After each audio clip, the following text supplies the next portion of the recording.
Shalom and welcome to Jerusalem Studio. The lethal terror attack on civilians innocently walking down Istanbul's Istiklal Street on November 13 was probably perpetrated by a Kurdish underground cell fighting Turkish rule over this ethnic group. President Recep Tayyip Erdogan responded by instructing air raids into Kurdish concentrations in both northern Syria and Iraq and announced that a cross-border ground offensive in Syria would follow when conditions are most suitable. The Kurdish forces in Syria, who comprised a better part of the local inhabitants fighting with American support, the remnants of the Islamic State, threatened to abstain from this campaign. Washington consequently once again tried to dissuade Ankara in order to serve a higher strategic interest. To help us find our way out of this labyrinth, we're joined all the way from Ankara, Turkey by Omer Ozkizilcik, who is a foreign policy and security analyst. Thank you for joining us, sir. Thanks for having me. Also joining us from Washington, D.C. is retired U.S. Army Brigadier General Mark Kimmett, who was the former U.S. Assistant Secretary of State for Political and Military Affairs. Thank you for joining us as well, General. Colonel Jonathan. Yeah, and with me in the studio, as always, our TV7 editor-at-large and host of Watchmen Talk, Powers in Play, and so much more, Mr. Amir Oren. Amir, give us a broader understanding on the current state of play and the complexities that come with it. So our viewers by now must understand that it's a very complicated subject because the Kurds, for some people, some forces or factors in the Middle East play a very positive role, and for others, or at least in other parts of the time, they play a more negative role. And it gets intertwined. Now, for the Americans and other parts of the anti-Daesh alliance, the Kurdish forces in northern Syria are a crucial component of these forces, the so-called Syrian Democratic Forces. And without them, the anti-Daesh campaign is in danger of losing its steam. For the Turkish government, of course, the Kurdish underground organization, the PKK, is a terrorist threat to the nation of Turkey. And you may add to that because the Kurds are spread over some parts of the Middle East, including Iran and Iraq. What has happened lately is that the Iranians have been bombing or shelling the Kurdish region of Iraq, where Erbil is the center for various reasons. And amassing its own forces also along the border. Indeed.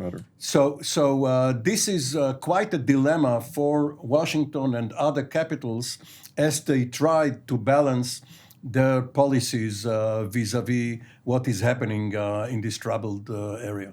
Indeed. Mr. Ozkizilcik, I'd like to start with you.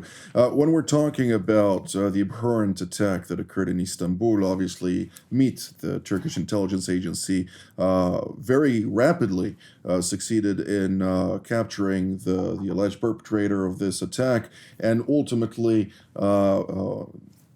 managed also to attain additional suspects that led to more arrests also in Bulgaria and elsewhere.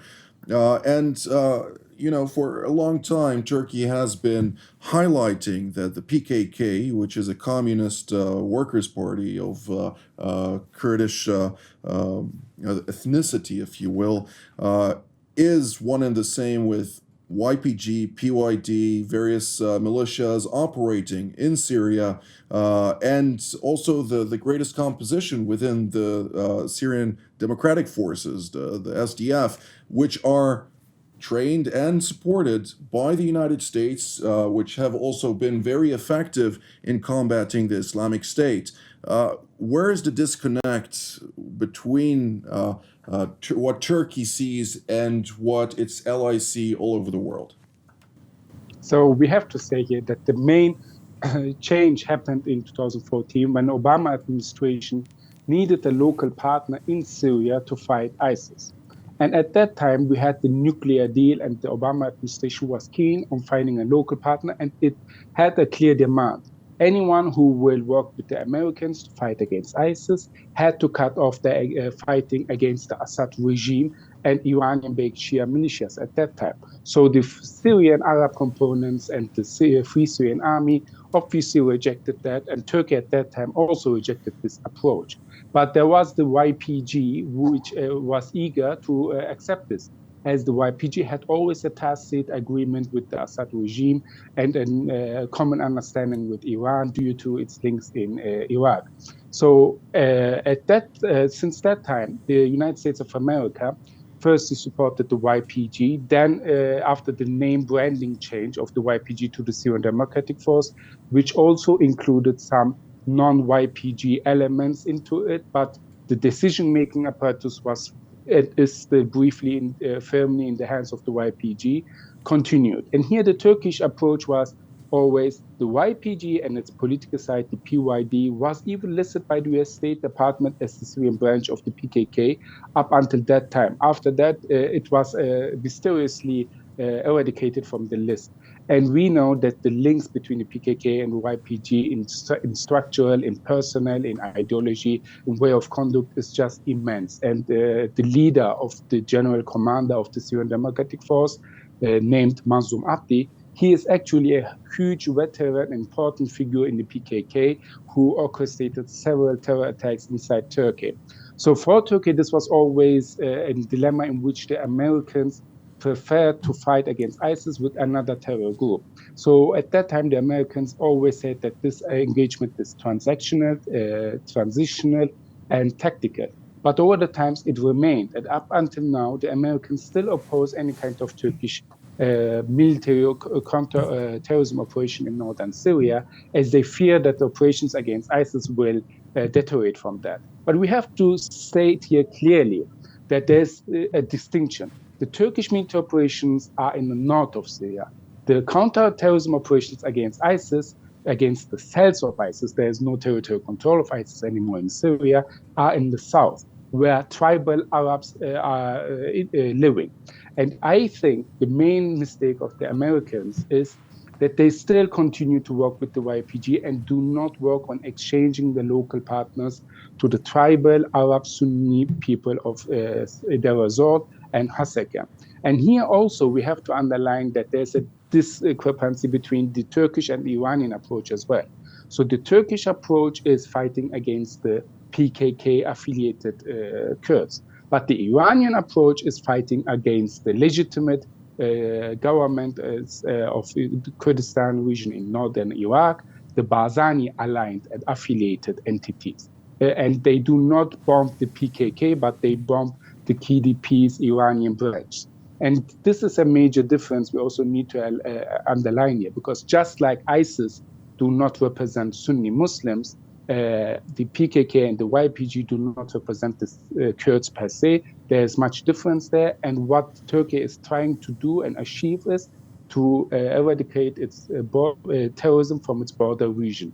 And unfortunately, as the United States of America continue not to formulate a new Syrian policy, there's always this discrepancy in which Turks feel backstabbed by the Americans. And this is, from the Turkish perspective, the major problematic issue in the Turkish-American relations. Indeed. Well, we will touch later on in this program, I hope, also on the Iranian angle, which, of course, comes as a countermeasure to the Turkish offensive, among others. But I'd like also to bring General Kimmett into the discussion today. And the matter of the YPG and PYD and the SDF in general has been a point of contention between Washington and Ankara for quite some time, indeed, since 2015. To what degree do you see this as a legitimate demand of Turkey that the United States pull backwards? Of course, just earlier this week, and if I may quote, President Recep Tayyip Erdogan noted following a cabinet meeting, and I quote, the due date of these terrorists has now passed, as their concrete tunnels in which they take refuge today will soon become their graves. Neither the countries they trust so much nor the terror barons who put their lives on the market will be able to save them from the tragic fate that awaits at the end. Of course, very vigorous threats towards the Kurdish elements in northern Syria. Is this something that truly concerns the United States, or will the U.S. forces on the ground, in cooperation, of course, with U.S. command, manage to somehow delay or put a line for Turkey in its anticipated offensive? Well, I think we will, as we did with Operation Olive Branch in 2019, I believe it was, set up deconfliction mechanisms between the Turkish forces and our own forces. The worst possible thing we could have would be two NATO allies fighting each other. But I'd like to expand the conversation a little bit more. I thought that was an excellent presentation by our colleague from Ankara. The United States view, of course, is that while the YPG, now called the SDF, may not be the most wholesome of allies to have, I think it's important to remember that during World War II, we aligned ourselves with the Russians to defeat the Germans. So I think we recognize that this is a temporary, transactional, and tactical relationship. Although that's our policy, we haven't been completely true to that policy. And Turkey does have a legitimate concern for their national security interests, most recently seen by the bombing inside of Istanbul proper at a very, very heavily traveled tourist area in Taksim Square.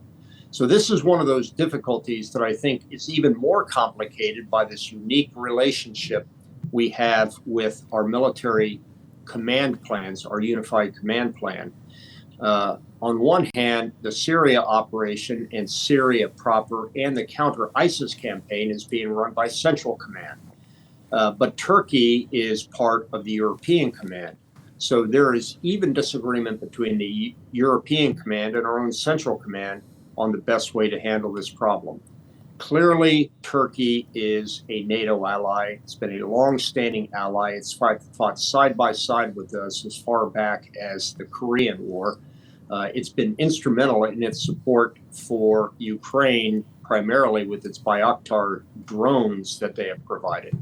So this isn't a balancing act. This is standing on the edge of a sword for the United States with regards to its policy. And depending on how much of a threat you believe ISIS remains, what our alliance is with a organization that is aligned with a UN declared terrorist organization, and how much you want to honor the legitimate national security interests of Turkey, that's a balancing act that, as we see with this upcoming operation, this is a policy issue that we've been fighting and trying to find a middle ground since 2015, and we candidly haven't thus far. Indeed, not to forget, of course, that the PKK is on the designated list of the U.S. State Department as a foreign terrorist organization, as well as on the blacklist of the European Union. Even here in Israel, it is defined as a terrorist organization, Mr. Owen. I fully support what our... Go ahead, Mark. I am not certain that the PKK remains on the declared terrorist organization list of the United States. I'll go back and check that, but I certainly do know that it's a declared terrorist organization by the United Nations.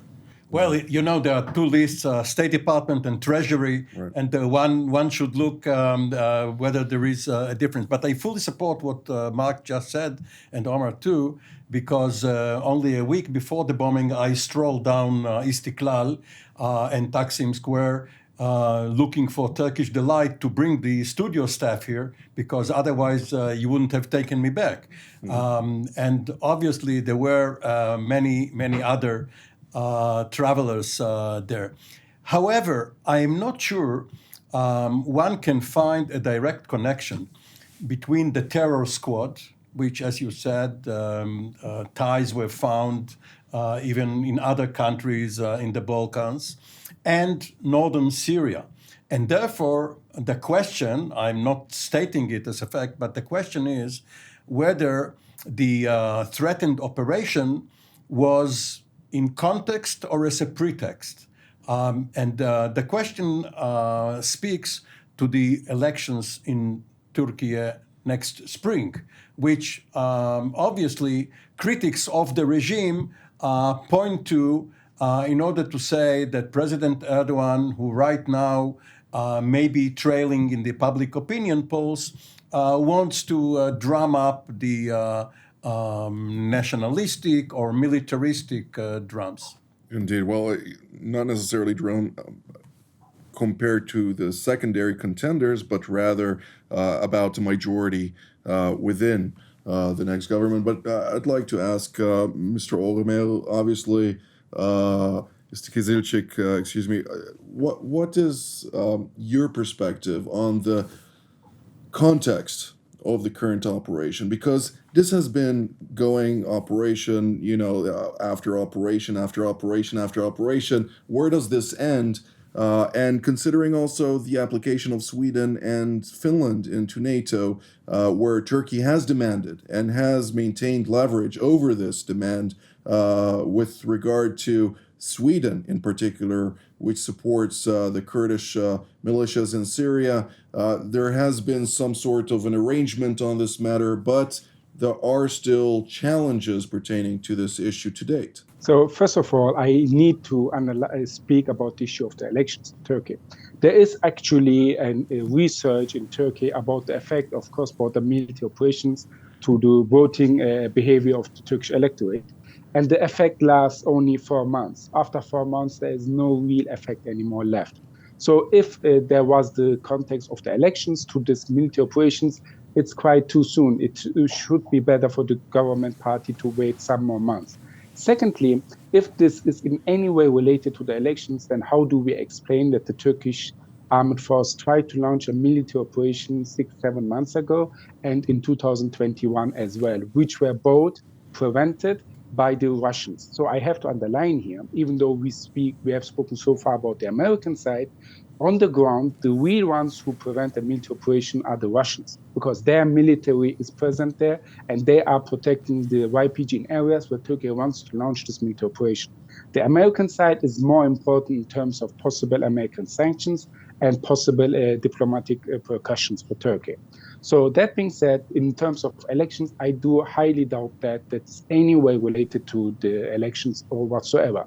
Secondly, about the Istanbul bombing attack, we know that the people who provided with aid, the terrorists who conduct this bomb, that they are also members of the YPG. There was recently released information by the Turkish government which show CCTV footage of a YPG member, and they also even gathered this person's official YPG profile picture with their YPG uniform, etc. So the links are obvious. But even if we have still some questions about that, we have the cross-border shelling of the YPG towards Turkey only recently, which targeted a school in Turkey. They did not target even a military facility. And even if we would not have that, just the mere presence of the YPG is reason enough for Turkey to launch a cross-border military operation. And here, let me come to your question now. The Sweden and Finland's bid to NATO obviously are strengthening Turkish position with a new potential military operation in northern Syria, as well as the situation in Ukraine, because Turkey is not only one of the most important supporters of Ukrainian armed forces, but also with the grain agreement, with the straits closing to any Russian ships or any warships. Turkish position is unique, and the geopolitical value of Turkey has been reminded to the entirety of the NATO alliance. And I think it's now more time, just like the period after the Second World War, to remember how important state-to-state relations actually are. And here, again and again, I am saying this for over 2-3 years now, is I still wonder how the United States of America continue to work with the YPG to eradicate ISIS, while the YPG has a genuine interest in keeping ISIS alive. I have to say the YPG had an interest in fighting ISIS, but they also have an interest in keeping ISIS alive because they know that the sole legitimacy and their partnership with the US depends on that. So I would argue here that it's time to exchange the YPG in the south to local Sunni tribal Arab entities, and in the north to the Rosh Peshmerga and their political side, the Syrian Kurdish coalition, which actually represents most of the Syrian Kurdish population. Even pro-PKK figures like Vladimir from Wildenburg write in his book that most of the Syrian Kurds do not support the YPG, but the Syrian Kurdish National Coalition. And it's time for the US to exchange its local partner and to engage with its NATO ally Turkey, and not to work de facto together with the Russians while the Russians invade Ukraine. Honestly, I think it's shocking for me to see that American soldiers in northern Syria post together with Russian soldiers while Ukrainians are killed, and they work de facto together to prevent a new Turkish-Syrian military operation against a terrorist entity. I'm sure General Kimmett will have something to say about that, but I'd like also to hear your perspective on the matter of NATO. Ultimately, there is a window of opportunity here, and this is what I hear at the Defense Department in the U.S. As viewed from a Turkish perspective necessarily, regarding a potential operation at a time when leverage over Sweden and Finland's accession into NATO is still in question. Do you see this also as a window of opportunity, and to what degree is this cynically put from the perspective of Western allies who do understand, at least vocally so, Turkish concerns vis-a-vis the Kurdish militias in northern Syria? Yeah, well, first of all, I'd like to address this issue of a local partner. This would not have been a problem working with the YPG had our first choice to help us fight ISIS in northern Syria, which was Turkey, would have agreed to work alongside of us. So I do agree that at this point we may be beyond the pale on that specific issue, but it is certainly the case that things would have not come to this point had Turkey joined us side by side. But I also think that we've got to look at the greater context when we're talking about Turkey coming into NATO. I mean, Sweden coming into NATO in particular. This is one of a many list of issues that Turkey and the United States are disagreeing upon. So we can't look at it singularly, nor can we look at this issue in northern Syria singularly.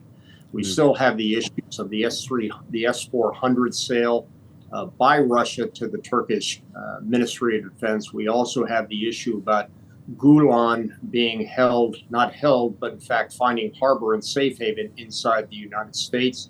There still is the question of the Joint Strike Fighter sale, which at one time was meant that Turkey would be a partner. So I think the important thing is we can't look at these specifically on a case-by-case basis, but we have to look at these as a portfolio of challenges between our long-standing NATO ally, Turkey, and the United States. Indeed. Well, Mr. Oren, I'd like to hear, we don't have very much time left, roughly 3.5 minutes, but with regard to Russia's angle on this, obviously Russia voiced concern about Turkey's intentions, and has highlighted also beyond that that it would see consequences or ramifications to this cross-border offensive. To what degree does Russia, within the context also of the Ukraine war, being entrenched there in a losing battle, at least so it seems, is it really able to alter the course of Turkey's intention?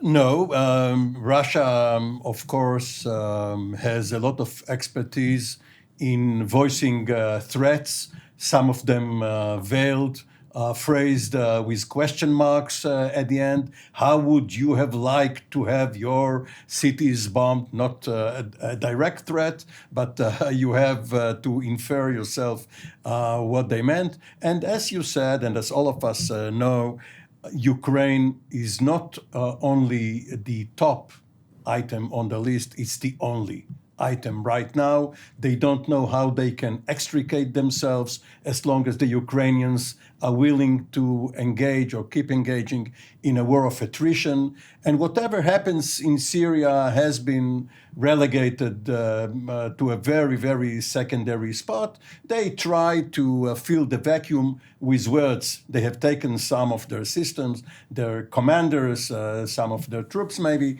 from Syria to the Ukraine. But the question is, as long as the process of trying to stabilize Syria with some hope of a political solution to the 11-year crisis, as long as that looms in the horizon, is it in anyone's interest to keep Syria in a sort of a civil war, not really what it started, and to have portions governed by outside forces, a security belt by Turkey being one of them? Indeed. Well, just a closing sentence from each of you, Mr. Ozkizilcik. We'll start with you. So I have to say that I am hopeful that this time the United States of America will consider Ukraine and Finland and Sweden and will consider its position in Syria and will not risk its relations with Turkey over a counter-terrorism operation in northern Syria. General Kimmett? Yeah, I concur with that view. Simply, the relationship with Turkey is far too important to the United States that candidly we ought to risk it in order to ameliorate the concerns of a PKK declared terrorist organization. And we have to note that there is a rapprochement between Turkey and Israel, has been over the last year and a half, as an initiative by President Erdogan. Erdogan was the one who cooled it. Now he has warmed it up. It's a very positive development. Indeed, that's absolutely true. And also there are signals from Erdogan with regard to Egypt, Israel's western neighbor, as well as Damascus even. So that is a development we'll have to discuss in the next edition of Jerusalem Studio. I'd like to thank Mr. Ozkizilcik and General Kimmett for being part of today's panel. I'd like to thank Amir Oren as well, and to thank our viewers as well. And we'll see you next time for yet another episode of Jerusalem Studio. Until then, shalom.